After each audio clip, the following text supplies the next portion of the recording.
बच्चों, हमने कल पढ़ा था वर्ण विचार। फिर उसमें हमने वर्ण विचार के अंतर्गत हमने स्वर, व्यंजन, अयोगवा और फिर उच्चारण स्थानों को पढ़ा था। आज से हम शुरू कर रहे हैं आपकी रुचिरा बुक। रुचिरा बुक में हमारा जो फर्स्ट चैप्टर है वो है सुभाषितानी। तो चैप्टर को पढ़ने से पहले हम कुछ उसके शब्दार्थों को देखेंगे ताकि आपको अच्छे से समझ में आ जाएगा।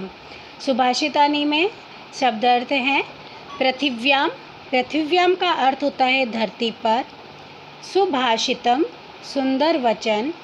मूढ़ई मूर्खों के द्वारा। पाषाण खंडेशु पत्थर के टुकड़ों में। रत्न संज्ञा रत्न का नाम। विधीयते किया समझा जाता है। धार्यते धारण किया जाता है। तपते जलता है। वाति बहता है बहती है। वायुश्च पवन भी प्रतिष्ठितम स्थित है।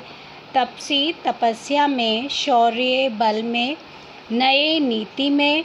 विस्मयः आश्चर्य।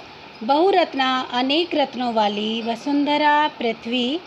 सद्भिरेव सज्जनों के साथ ही। सह आसीत साथ बैठना चाहिए। कुर्वीत करना चाहिए।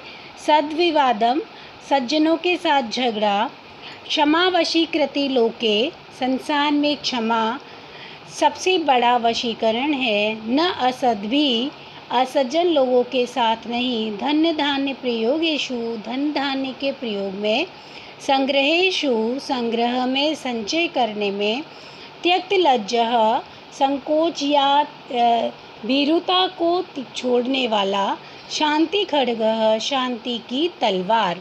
ये था फर्स्ट चैप्टर के शब्दार्थ। अब हम स्टार्ट करेंगे अब फर्स्ट चैप्टर यानी कि सुभाषितानी। सुभा का अर्थ होता है बेटा सुभाषित यानी कि अच्छे वचन। ऐसे वचन जिनसे हमें कुछ ना कुछ सीखने को मिलता है उन्हें बोलते हैं सुभाषितानी। तो सबसे पहला हमारा श्लोक है पृथिव्यां त्रीणि रत्नानि जलम अन्नम सुभाषितम। मूढ़ै पाषाण खंडेषु रत्न संज्ञा विधीयते। पृथिव्यां त्रीणि रत्नानि पृथ्वी पर 3 रत्न हैं।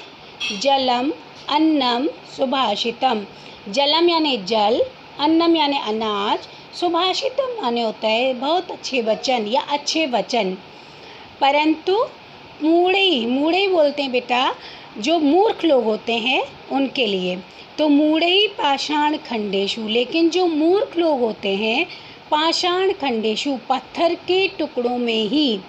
रत्न संज्ञा विधीयते रत्न जानते हैं यानी कि वो पत्थर के टुकड़ों को ही रत्न मानते हैं। लेकिन हमारी पृथ्वी पर 3 रत्न हैं।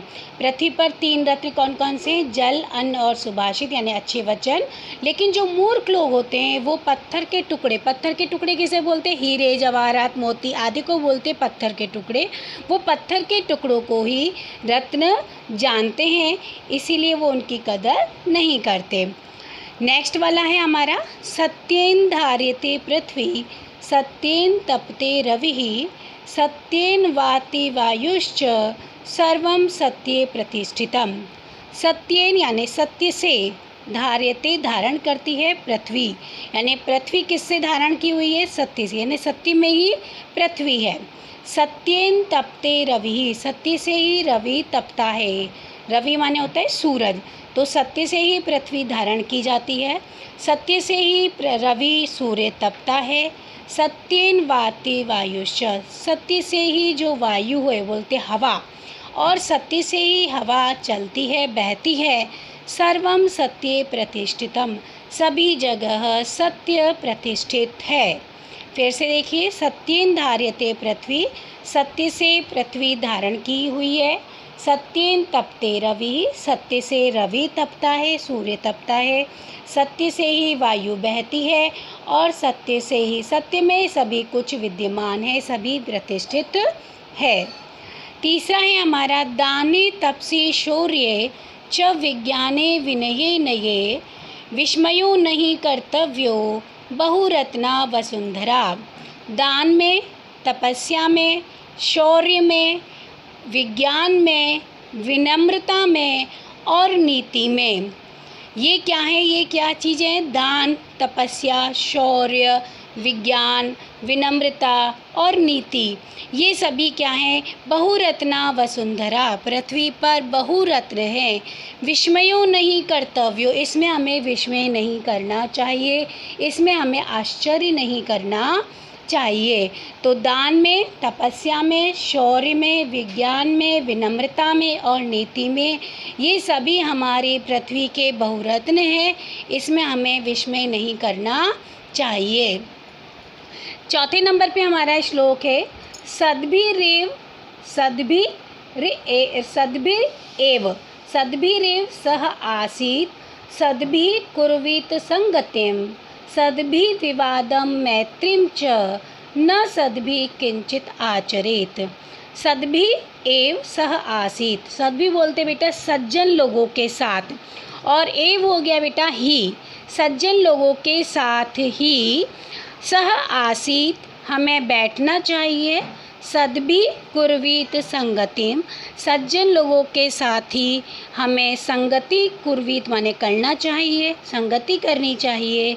सद्भिः विवादम मैत्रीं च, सज्जन लोगों के साथ ही हमें विवाद और मित्रता करनी चाहिए। विवाद का मतलब ये नहीं है कि झगड़ा करना चाहिए, विवाद का मतलब होता है एक दूसरे के साथ किसी भी विषय पर विचार विमर्श करना, उसे बोलते हैं विवाद। तो ये हो गया आपका, सज्जन लोगों के साथ ही हमें विवाद करना चाहिए और सज्जन लोगों के साथ ही हमें मित्रता करनी चाहिए। न सद्भिः किंचित आचरेत, असज्जन लोगों के साथ, न असद्भिः यानी कि नहीं करनी चाहिए, असद्भिः जो असज्जन लोग होते हैं उनके साथ हमें किंचित आचरेत कैसा भी आचरण नहीं करना चाहिए, हमें उनके साथ कैसा भी व्यवहार नहीं रखना चाहिए। पाँचवें नंबर पे धन धान्य प्रयोगेषु विद्यायाः संग्रहेषु च आहारे व्यवहारे च त्यक्त लज्जः सुखी भवेत्। धन धान्य प्रयोगेषु, धन के और अन्न के प्रयोग में, धान्य के, धन और धान्य के प्रयोग में, विद्याया संग्रहेषु, विद्या के संग्रह में, धन और धान्य के प्रयोग में और विद्या के संग्रह में, तथा आहारे व्यवहारे च, आहार में और व्यवहार में, त्यक्त लज्जः सुखी भवेत्, हमें लज्जा नहीं करनी चाहिए, तभी हम सुखी रह सकते हैं। वही व्यक्ति सुखी होता है जो आहार में, व्यवहार में लज्जा को त्याग देता है, धन धान्य के प्रयोग में लज्जा को त्याग देता है, विद्या के संग्रह में लज्जा को त्याग देता है, तो वही व्यक्ति सुखी होता है। नेक्स्ट है हमारा क्षमा वशीकृते लोके क्षमया किम न साध्यते शांति खड़ करे यस्य किम करिष्यति दुर्जनः। क्षमा वशीकृते लोके, लोके बोलते हैं संसार में, इस संसार में क्षमा वशीकृति यानी वशीकरण यंत्र है, क्षमा ही इस संसार में वशीकरण यंत्र है। क्षमया किम न साध्यते, क्षमा से क्या साधा नहीं जा सकता है, अर्थात क्षमा से बड़े से बड़े कार्य सिद्ध हो जाते हैं। शांति खड़ग करे यस्य किम, शांति खड़ग बोलते शांति रूपी तलवार, खड़ग होता है तलवार, शांति रूपी तलवार यस्य करे जिसके हाथ में होती है, किम करिष्यति दुर्जनः, उसका दुर्जन कुछ भी नहीं कर सकता है, उसका दुर्जन क्या कर सकता है। तो क्षमा इस संसार में, क्षमा एक वशीकरण यंत्र है। क्षमा को जो साधन करता है, जो साध लेता है, जो क्षमा को धारण करता है, उसका दुर्जन व्यक्ति भी कुछ भी नहीं बिगाड़ सकता है, उसका कोई भी कुछ भी नहीं बिगाड़ सकता है। तो बेटा ये हमारा हो गया सुभाषितानी चैप्टर कंप्लीट। इसमें जो जो मैंने श्लोकों के अर्थ बताए हैं वो आप एक बार पढ़िएगा, और अगर नहीं समझ में आते हैं तो हम इसका एक PDF बना करके भी आपको दे देंगे, और इसके हमने सारे शब्दार्थ भी आपको एक बार समझा दिए। आप अच्छे से इसको पढ़िए और फिर बताइए कि आपको समझ आया कि नहीं आया। धन्यवाद बेटा।